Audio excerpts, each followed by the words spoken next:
Hello, I'm Dan Bardell. And I'm Flo Lloyd-Hughes. And welcome to the Athletic Football Podcast. We're live on YouTube and Twitter ahead of Friday's World Cup draw in Qatar. We're also going to take a look at England's chances and who we think the big contenders are going into the tournament. We're going to be doing it in excellent company. We're joined by Pitt-Brooke and Matt Slater to go over everything World Cup in Qatar. And plus, how about Gareth Bale's Wales, also the United States and Canada, and Mo Salah or Sadio Mane? Someone is going to miss out on going to this year's World Cup. Yeah, the big talking point for the weekend. Well, not even the biggest talking point of the weekend, Jack, but the biggest heartwarming thing that's come out of the international break so far. Christian Eriksen. I mean, he's already made a great comeback at Brentford, and to see him scoring for his country after what happened in the summer as well, just excellent scenes. Yeah, it was incredible to watch that. Just the clip, I'm sure, has been shared so many times already on social media. I think with every step of Eriksen's return to football so far, it's been more and more, I was going to say heartwarming, but more and more kind of enjoyable and impressive. And I think everybody who remembers those horrific scenes with Eriksen during the Euros last year will take great pride and great enjoyment from seeing how much Eriksen is enjoying his football again. And I think everyone really looking forward to seeing him at the World Cup. Yeah, he strikes me as being quite understated with it as well, mate. He doesn't really want to make a fuss, but what he's done, he's so incredible. It really is, and he's fantastic returns to football with Brentford as well. It's just a really good story, isn't it? I think we all agree. Nice bloke, good footballer, lovely story. Yeah. Matt, we're going to have to get you to some of the heavy lifting on the World Cup draw, because you're actually going out to Qatar tomorrow. I am indeed. So you're going to be flying out, actually going to the draw itself. These things are always really complicated. I think these international federations love to not make things simple for us, but tell us a little bit about how it's going to work, pots, groups, all that stuff. Well, I don't want to bore everyone or steal FIFA's thunder, but it's sort of like previous last couple of World Cups. It's 8 groups of 4, so there'll be 4 pots of seeds. We know most of the top seeds, England, Brazil, Argentina from South America, and then you've got Belgium, France and Spain. One more, Qatar, of course, the hosts, and then there's one more to be decided. Portugal, if they come through their playoff, would be a seed. If they don't, it might be Mexico. It's all done off the FIFA rankings, so the most recent rankings, top 8 basically, plus top 7 plus Qatar. Qatar are 52nd. Yeah, let's talk about England then. They'll be in pot 1 and a bit lucky in a lot of ways after the weekend. I mean, that first half, Switzerland could have been 2-3 up at half time. Luckily, Luke Shaw got the goal right on half time, completely changed the complexion of the game. Some worrying signs in that first half there. Dan, I admire the fact that you watched the friendly. Unbelievable. Professional, Matt. Well, you're paid to do it. I I obviously followed via my phone. My kids watched it, and they said, much like you, the first half wasn't very good, and they gave me very detailed analysis of who was playing in the wrong position. But it got better, I'm led to believe. Yeah, and I saw the goals, and it was a nice penalty. Bit of a strange decision. But anyway. I think you have to caveat it as well that it was a bit of a mishmash. You know, you had debutants. It's not a really kind of top England 11 that were put out. So that's why I always kind of like to caveat what it was, a kind of, you know, run out for a few players that maybe haven't played in a while, giving a few people their first cap. So it was kind of a slightly random mishmash of players. Jack, would you? I mean, you were there, weren't you? Yeah, I was. So it was weird. It kind of reminded me of England friendlies in the days before the Nations League. So the Nations League has changed the calendar in such a way that England have so many competitive games now that the pointless friendly is kind of a thing of the past, whereas this was a throwback. The David Nugent situation. Yes, the good old days of the pointless friendly. And I think, like a lot of people sat there, you know, it was a nice day, there was a good crowd, but I didn't feel like there was any real engagement with what was going on the pitch or who was playing well. There was no tension there whatsoever. A light kind of cricket hum vibe. A little bit, but not as bad as when people threw the paper airplanes that time. There were paper airplanes. There were paper airplanes, Mexican waves. It was very much like a kind of family day out type vibe rather than people engaged in England winning the football match type thing. Yeah, and Matt, as I've said before on his podcast feed, only tend to talk to you when something bad happens. Oh, you're right. Okay. Unfortunately, there was crowd trouble again. Well, I saw this on social media, and I sort of thought, oh, do I have to start concentrating on this game now? But I didn't sort of see much about it anywhere else, to be honest. And I did look at the papers the following day, and I sort of tried to sort of see if other people contributed to the social media chit chat, and they didn't really. Okay. So I'm going to file this away as maybe something very isolated that does happen from time to time, unless someone wants to contact me and tell me that we've all missed this dreadful story.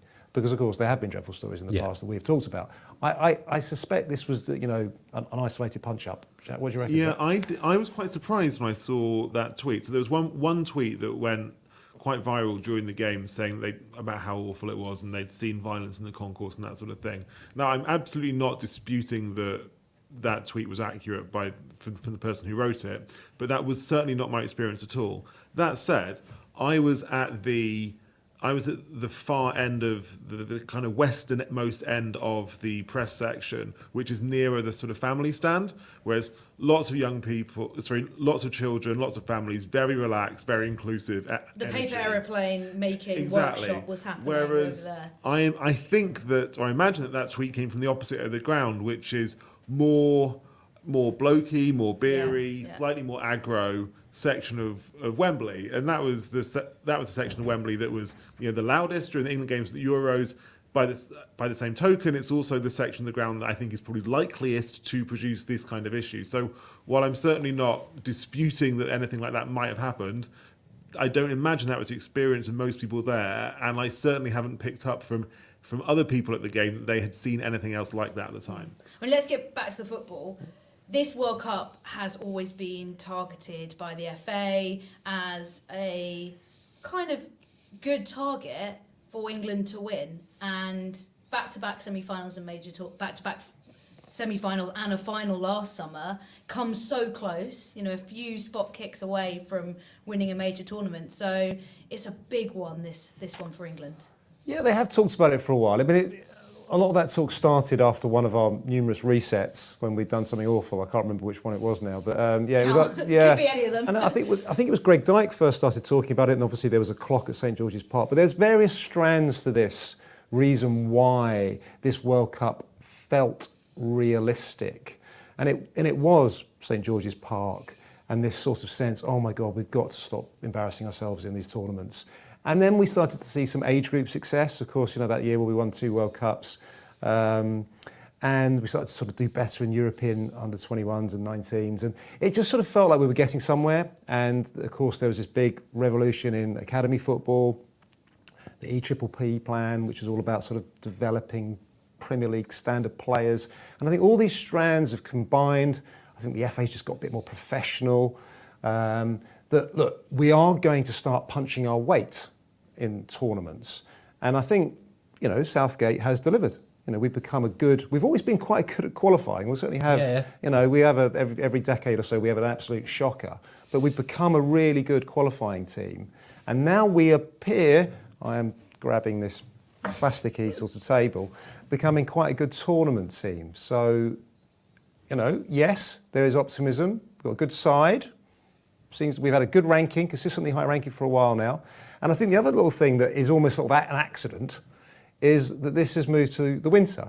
And there was always this idea that even when we were, a bit rubbish, that we were really good at the start of the season. So that's why we were quite good at qualifying. And then we get to the summer and be knackered and injured. Yeah, I'm really intrigued to how that's going to work. Dan, do you feel like it's going to be an advantage or disadvantage? Because I feel like now a lot of the Premier League players has kind of adapted their body clocks, if you like, to peak at the right time. And now they've got back-to-back major tournaments, not a massive break between them, very extended calendar, and it's a winter one.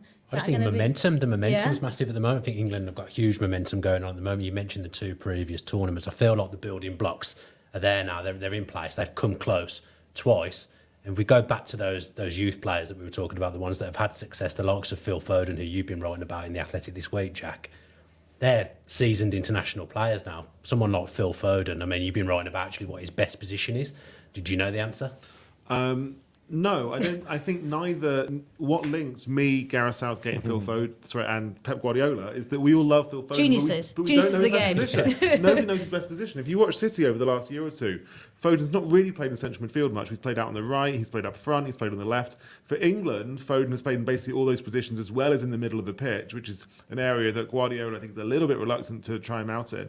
At the game against Switzerland on Saturday, he was playing up front with Harry Kane in the kind of Raheem Sterling role. He was pretty good at it. He was, at the heart of the best stuff that England did for the first hour or so. Like the goal. But I don't really think Southgate knows where best to use him. I almost think that Foden's excellence and his versatility counts against him, because wherever you play him, he'll play well. So they can kind of move him around the pitch to see what works best with the other players. But it's really, I think this is the number one challenge that Southgate has got to get the team to improve from how they did at the Euros last year. And I don't think he really knows what the answer is yet. Matt, have you got that answer? Because if Southgate names his best 11 at the moment, I don't think he'd have Foden in there. I'm not saying I wouldn't have Foden in there, but I think if Southgate was to pick his best 11, I think it would be 3 at the back. 3 right backs. As many right backs as you can get in there. Yeah. But I think it would probably be Mount and Sterling playing off Harry Kane, so Foden wouldn't be in that team. But there's so many options. If we were to pick the squad now, I don't think Sancho and Rashford would be going for one. Squad, okay. I think one of them might make it. But look, you're right. There's a lot up in the air, isn't there? I mean, It's funny. This friendly did feel a bit weird, didn't it? The one. Oh yeah. But they didn't pick Tomori, who I think is there on form, isn't he? And Sancho had been really good form as well. So there were some weird ones. Look, I remember though previous summer tournaments where it's been like, well, we've got about 15, 16 players. The other half dozen don't really matter because they're not very good and they're not going to play. Hopefully, we seem to have 25, 30 good players now, which I think is a massive improvement.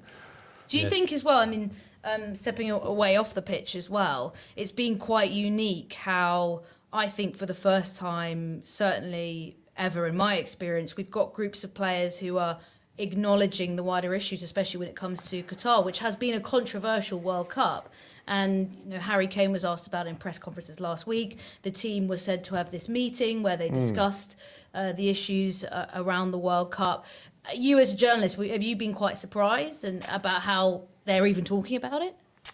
Not surprised. I think it's almost, you can't avoid it anymore. And I think this moment has been coming. In some ways, I think they're coming to it a little bit late. I totally understand why. I don't think the country's focus was on it really yet. The Qatar story's been a saga, right? Because they got it in 2010.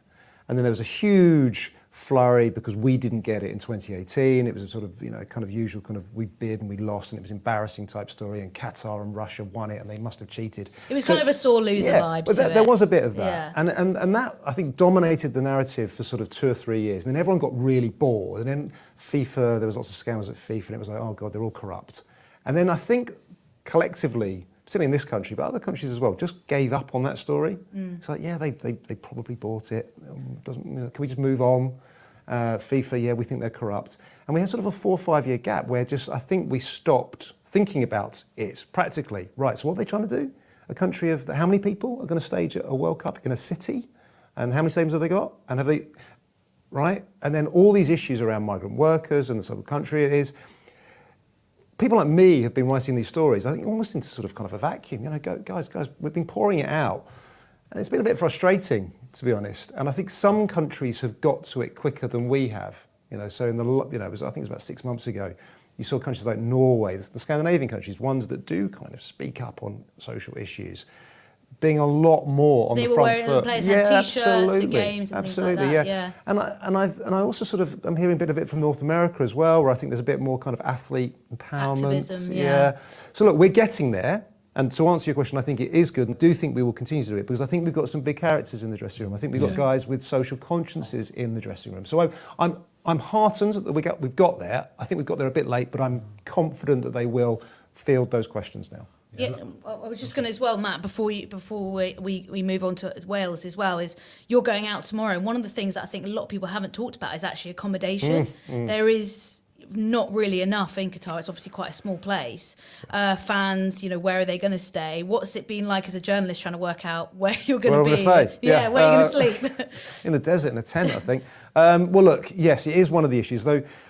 The focus was on the stadiums and on the infrastructure and the building project, and look, they kind of got there, as I think most people expected they would. They had an almost limitless budget, and they've had some issues, some big issues, massively falling out with their neighbouring countries. I think, really, 2017-18 when they fell out, 18-19 with Saudi Arabia, that was a big issue.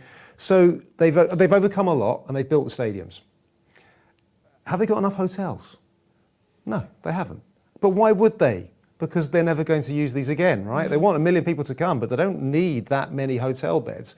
So I think there's a few things that are unanswered. They intentionally left them vague. They're going to use some cruise ships. They're going to use some camping. Where the wags, the cruise ship well, wags. Yeah, Be yeah. a good one. They're going to do a bit of Airbnb, which will be different for Qatar. They've never had to do that sort of stuff before. So unanswered questions around accommodation for sure. And I think if you go right back to the beginning of this was going to be a World Cup for the Middle East. And I think the idea was that people would sort of move around quite freely. You might go to Dubai for a bit. You might go da-da-da. You might do a bit of that, right? Dip in, dip out. So much of this was just done, you know, I wouldn't say on the back of a fag packet, but, just... We'll work it out when we get around to it. Absolutely. Kind of And I think this is the last bit of the Yeah. unworked out stuff. Jack, as a journalist, have you got any concerns about going? Because obviously the last tournament, was very local. A lot of the England games were at Wembley. You're the England correspondent. Are you worried about going to Qatar at all? That's a good question. I'm not worried about my own personal safety, especially because I know how incredibly how much organisation there will be behind the World Cup. I think as a journalist, I would rather go to a World Cup where these questions didn't exist, but of course you don't get to choose the world that you live in. I think that everybody who goes there has a duty to. I don't necessarily believe in media boycotting it. I think it's better for the media to go and then say and try and report and reflect what it's actually like there, rather than just not going. Southgate made that point himself the other day when he said he was asked about the potential of the England team boycotting it, and he said, "Well, no, we wouldn't boycott it. It's better to go and shine a light on what's going on." I think the big question for England, for me, and the England players is that I do sense from what they said this week that they are going to do something or say something going into the World Cup. The big question, I think, is it going to be general or is it going to be specific? The easier thing, I think, would be for the players to say something very general, saying, look, we support equality, we support diversity, we support inclusion, football should be for everyone, and we hope that these values are reflected in Qatar. I think a better thing for them to do would be to say something specific and say, we want to see investigations into workers who've died, we want to see compensations for the families of workers who've died. Here are some policies in Qatar, whether it's to do with workers or LGBTQ plus people or women or whatever else it might be. Here are the specific issues we have with Qatar. Be a bit more tangible and proactive. Yeah, here are the specific issues we have with Qatar that we want to see addressed. My guess, and this early days, is that they'll do the general thing rather than the specific thing. But let's wait and see, because I think the England team have pleasantly surprised some people in the past with their stances on issues. Let's talk about Wales and Gareth Bale. I'm not going to lie to you, I kind of forgot Gareth Bale existed because he's barely played in the last 6 months. Had a decent Euros, but honestly completely slipped my mind because he doesn't feature for Real Madrid and he's kind of been pushed away. But, I mean, that was a pretty incredible game in Cardiff. The noise, the pre-match music, it was incredible. And we've actually got a little message from Laurie Whitwell, who's been covering Wales' journey, hopefully, to the World Cup for us. This is what Laurie had to say about the game. Wales have been in really good form recently. 17 matches at home at the Cardiff City Stadium, unbeaten. The latest of those was against Austria in the World Cup playoff semi-final. Gareth Bale was the main man, scoring 2 fantastic goals, one a free kick that was really special, and the second a really smart finish. And then at the end of the game, he managed to eke out those last few minutes before being substituted. He was holding his groin, he was hobbling around the pitch, but his just presence on the pitch was enough for Wales to kind of see the game out.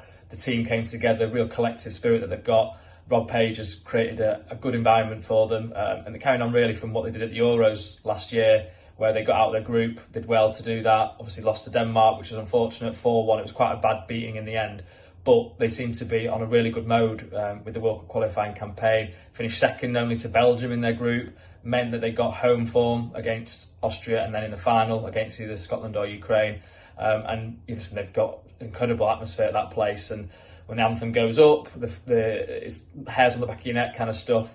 And so you really would back them against anybody at home, and that would be their first World Cup, if they managed to make it, since 1958. And it would probably end Gareth Bale's career on a real high note, because at the moment he is over in Real Madrid. He's getting criticism from the Spanish media. He responded to that, didn't he, after his goals against Austria, basically calling the coverage that he's received disgusting. And I think his decision on where he plays his club football is governed by his ambitions with Wales. He wants to be playing at a good level, but consistently, and really all his focus will be on what he does with Wales after that. So it'd be interesting to see where he goes in the summer, with the World Cup being in November. But there's also, the team is sprinkled with really good stars, really good honest pros. You've got Ben Davies at the back. You've got Conor Roberts, who's got great energy at full back. Nico Williams is coming on leaps and bounds. Ethan Ampadu is performing really well. And Aaron Ramsey, obviously, he went to Rangers to get more game time after his minutes at Juventus stalled. And he's another one who kind of peaks for these moments with Wales, and he gives absolutely everything on the pitch. And as I say, you've got to give Rob Page credit for that, doing the managerial job, coming out of nowhere really, and governing this team extremely well. Thank you very much to Laurie there. Matt, big statement incoming. I was thinking about this the other day and I actually tweeted about it. I think because of what Flo says, you kind of do forget about Gareth Bale a little bit because he's had no impact on club football really for the last 3 or 4 years.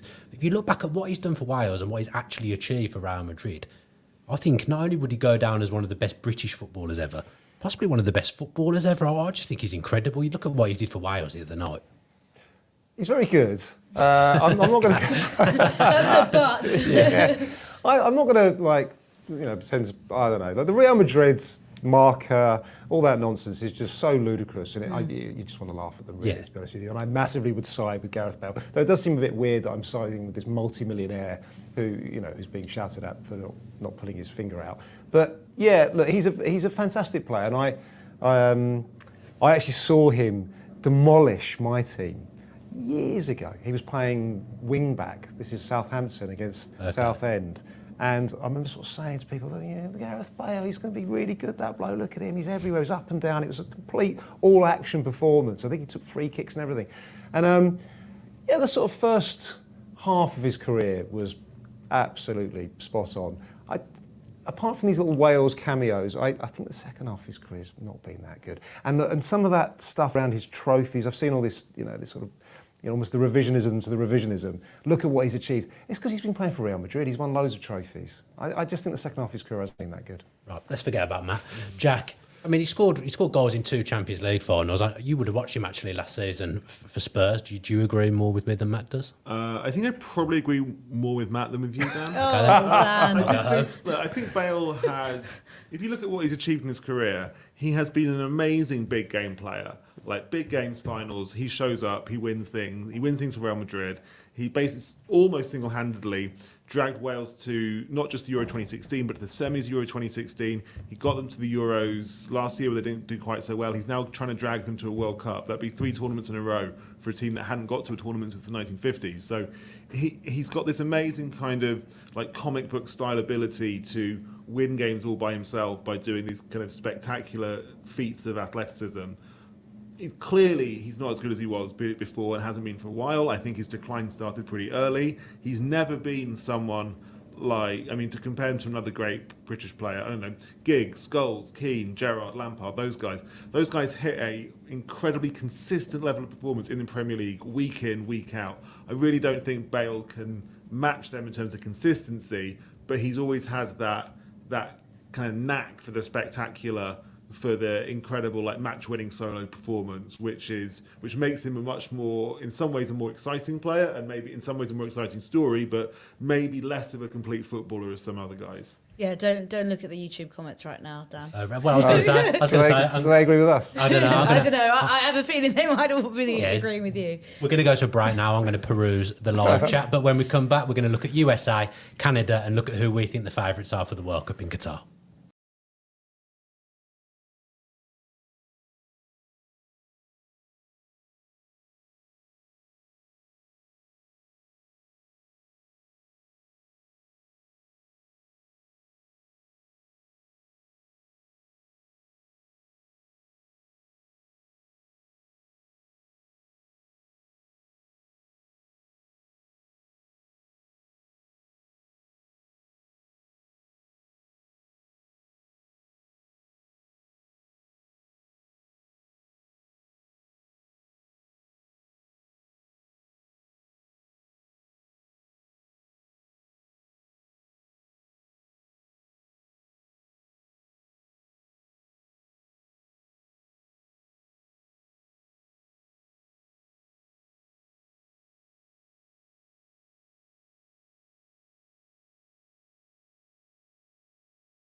Now, this is the last World Cup before it's expanded to 48 teams. Canada and the USA will, of course, be there next time round because they're hosting.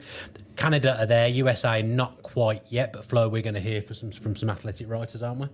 Yeah, it's been a really good World Cup qualifying campaign for Canada. Obviously, a lot of people will know Alphonso Davies, who plays for Bayern Munich, and also Jonathan David, who plays for Lille. And we have our Canadian writer, Joshua Clark, who's recorded a little update for us after their big qualification to the World Cup. Hey guys, Joshua Cloak here at BMO Field in Toronto. We're just hours earlier. The Canadian men's national team were the first team in CONCACAF to qualify for the 2022 World Cup. A really improbable victory considering that this is just the second time Canada will be going to the World Cup. And just as recently as 2014, this team was ranked 122nd in the world according to FIFA rankings. That's why after the game, Jonathan Osorio, who was on the verge of tears talking to reporters, he made his men's national team debut in 2013, and he said for a Canadian kid, dreaming about this was impossible. And he looked up towards the fans, his ravenous fans, 29,000 fans, the largest attendance for a men's national team game here at BMO Field. And again, he was on the verge of tears because he spoke about all the kids, all the children all around Canada that will now have heroes to look up to in the footballing world. Canada is an incredibly diverse, multicultural country, and they get up for World Cups, right? Every time there is a World Cup, the streets fill with people in Italian national team jerseys, in Portuguese national team jerseys, but never in Canadian men's national team jerseys. That's why this World Cup, qualifying for this World Cup, is going to be so incredible for Canada, because as Coach John Herdman said after the game, he hopes it will galvanize the country, unite this country, bring them together, make them get out their Canadian national team shirts and support this team as never before. Soccer has long been the most participated in sport among Canadian children. More so than hockey, which is, as a lot of people know, is something of a religion here in Canada.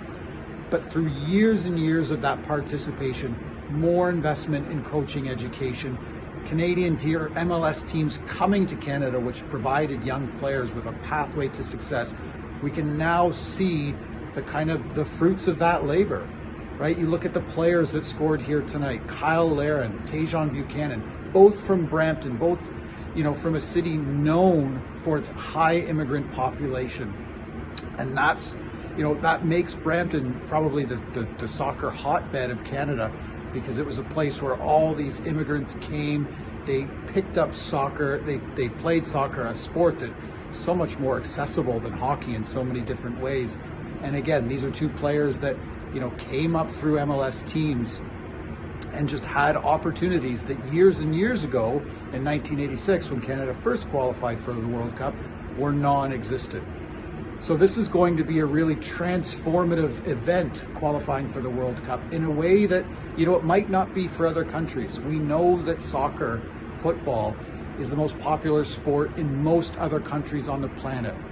And I truly believe that with Canada going to the World Cup in 2022 and then hosting the World Cup in 2026, we could see the sports landscape in this country completely shift, and we could see soccer really challenge hockey for the throne in Canadian sports. Thanks so much for listening. For Canada, Atiba Hutchinson, 39-year-old in their midfield. He was the only player that was born the last time Canada qualified for a World Cup. So a huge moment, Jack. Yeah, I'm really looking forward to seeing how Hutchinson does in the World Cup.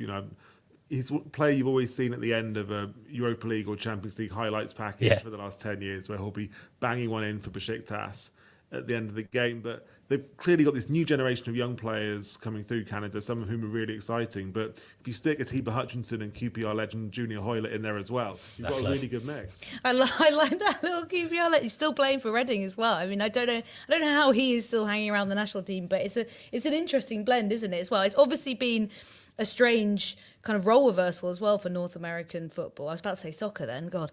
But it's been a strange role reversal because the US didn't qualify for 2018. Obviously, Canada have never been known for their football prowess, and the US have been a big nation always in a lot of sports. The US are on the brink of qualifying. They've made it hard work, drew with Mexico the other day. We've actually got another video message as well from our US correspondent, shall we say, Paul Tenorio, who has been covering the US men's national team's quest for the World Cup. After tonight's 5-1 decisive victory over Panama, the U.S. is so close to getting back to the World Cup after missing it in 2018. All they need to do now is go to Costa Rica on Wednesday and avoid losing by 6 goals or more. That should be pretty simple for them to do. They've given up just 8 goals in their 13 qualifiers so far. But, you know, it would lift really a huge burden that many of these players have had to carry, even though most of them weren't on the roster back in 2017 when the U.S. failed to get a result in Trinidad to book a spot in Qatar. One player who was there 4 years ago was Christian Pulisic, and his performance tonight against Panama was probably his best in a U.S. uniform.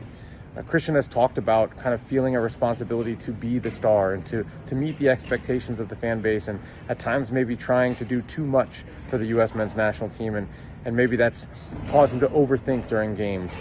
There was none of that tonight against Panama. He seemed to embrace the moment. He was wearing the captain's armband. He scored 2 penalty kicks. His third goal was a fantastic bit of skill to beat 2 Panamanian defenders and tuck the ball away in the far post. In fact, Christian Pulisic's service on set pieces were huge in setting up those penalties. He drew the fouls that led to those set pieces that ended up being put into the back of the net. So he was by far the best player for the U.S. It was one of the best performances we've seen from a U.S. men's national team player in some time.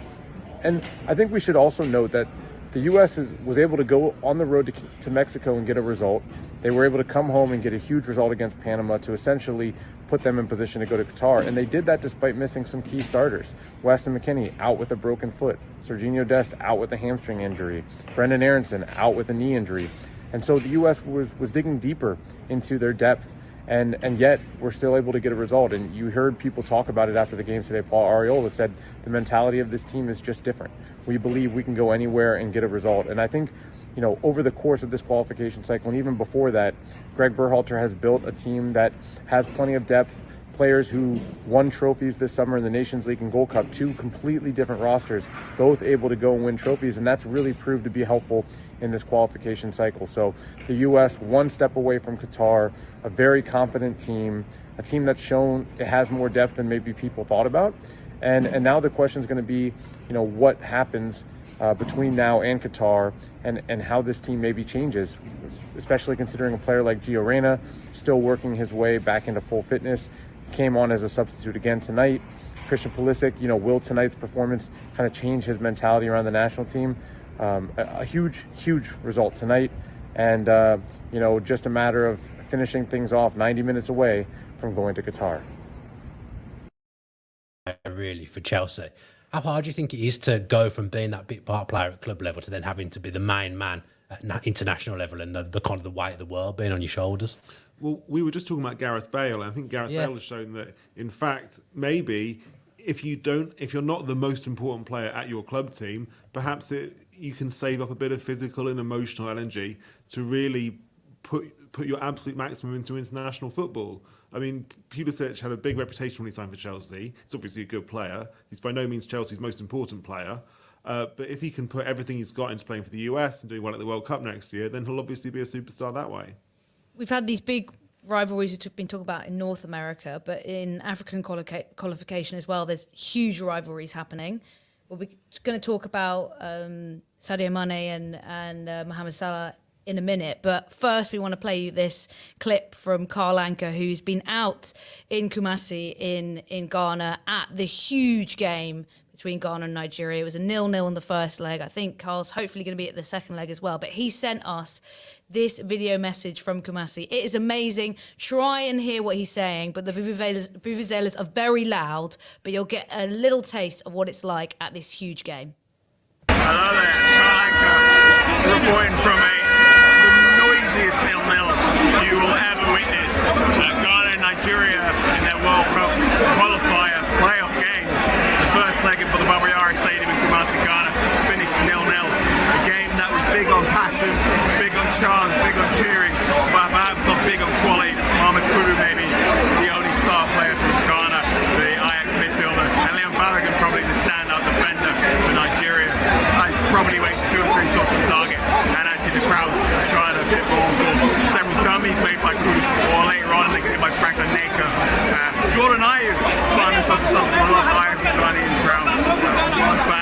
shouting he's rubbish, I'm responding he's always rubbish, but he never gets substituted.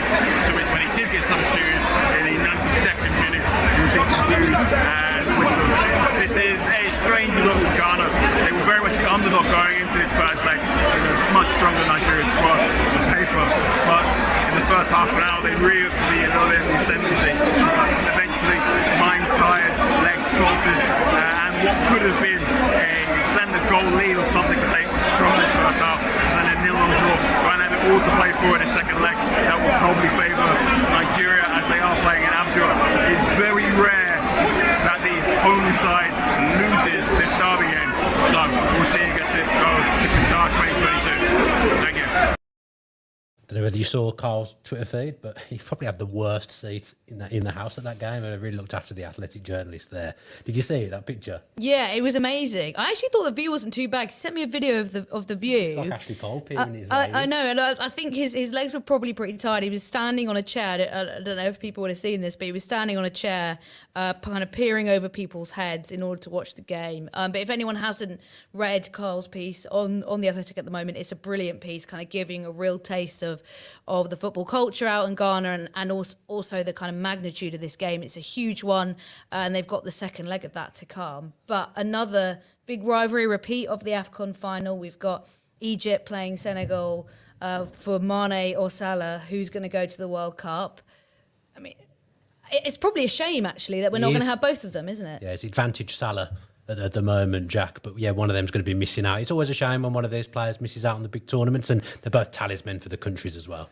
Yeah, it would be a shame for one of them to miss out. But I watched a fair bit of the African Nations Cup, including the final, and I have to say, I really hope Senegal do it.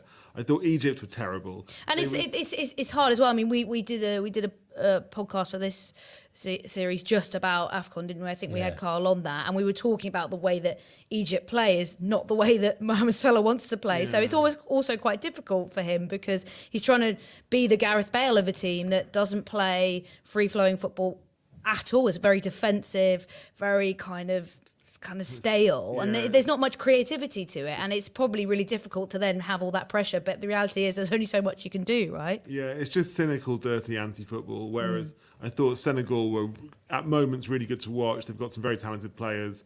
They put a lot into their game, and I think, you know what, if they'd scored early in that final, I think they would have run away with it. And I also think that Senegal have got a much higher ceiling in terms of how good they could be at the World Cup under Aliou Cissé. So and they've got a kind of more even squad of talent, right? They've got quality across the whole pitch, whereas Egypt can't really say the same. Absolutely, like Mendy's obviously an incredible keeper. Koulibaly at Napoli is a fantastic centre back. So they've got a lot of talented players there, not just Mane. So I'm hoping that Senegal will win and they can really impress at the World Cup this year, because it's obviously, you know, a country who, as a fan, I think the best African team I can remember at World Cup is Senegal 2002, who were sensational. So if the 2022 Senegal team can be half as good as them, then they're going to do a great tournament. 10-year anniversary is perfect. Exactly. Yeah, one thing I'm going to massively miss this tournament is the Italian national anthem. Italy aren't going to be there, Jack. That's always one of the highlights of international football for me, the Italian national anthem. But they've come a cropper, knocked out, and they're not going to be in Qatar. Yeah, I think it's probably even better than France or Argentina, who I think are the other classic anthems of a World Cup. But I was going to say they didn't deserve it. They were a bit unlucky in that game against North Macedonia. I watched a bit of it. 30 shots, wasn't it? Yeah, they had a lot of chances. That said, they played. The only reason they went into these playoffs is because they finished their qualification campaign poorly. You know, in the course of a qualification campaign, you get more than enough chances to seal your progress to the World Cup, and it's only because they've been so sloppy they had to play in this game. And yeah, they got unlucky, but you should still be able to put the game away. So it's like failing to do your coursework and leaving it all to the exam. You know, in the summer, you had opportunities to get the job done, to get your marks up. You failed to do it. I mean, I was quite satisfied as an England fan, that kind of sweet revenge that they didn't make it. But I think I'll probably be, you know, eating, crying humble pie when we don't win the World Cup. But how are you feeling, Dan, about, obviously it's an England show reunion with all of us as well. Good summer. Great summer, emotional summer, tough way to finish it. But I think when you look back on the journey, it was a brilliant journey to that point. How do you feel about the World Cup? Do you seriously think England can win it? Because I do. I do, yeah. I do think it's kind of written in the stars that they go one better. So they've had the semi-final, they've had the final, losing finalists. It does feel like it's only natural now to go on and win it, but this is England and they have been burnt before. It's hard to know who the favourites are, really. If I had to pick someone now, I think I'd probably say Brazil. But because it's all a bit unknown going to Qatar, it being in the winter, it kind of feels like it could be a little bit of a leveller, Jack. Yeah, I certainly agree it'll be a leveller. I also think what'll be a leveller is the fact that league seasons finish on, I think, the 16th of November. Yeah. And then 1 week later, the World Cup starts in Qatar. Normally you get this sort of 3-4 week build-in time. That's not going to happen. And I do think that means the quality of football in the group stage will be really low because players will They'll just be finding their feet, who sort of. They've not been training together. They've been acclimatising to the different climate out in Qatar. So that'll be different. In terms of favourites, I'd probably put England and France at the top. I'd love to. The big part of me would love to see Brazil and Argentina do it, but I imagine it will be another carve up of the big European countries again, which is a trend that we've seen in the last few World Cups. Who are you backing? I'm back in England. Yeah. I mean, I think of all the teams who are in good form as well, very talented group, and I do think the seasonal thing will play into our hands, definitely. So yeah, I'm all in on England. Well, fingers crossed it will be the Three Lions who are victorious at Christmas, which is not the right thing to say at all, but that is exactly what's happening. That does us for this week's podcast. Thanks ever so much for tuning in, and thanks to Matt and Jack as well. Do watch out for Matt's Business of Sport podcast. That will be on the Athletic Football podcast feed later on in the week. Have a great rest of the week. Cheers.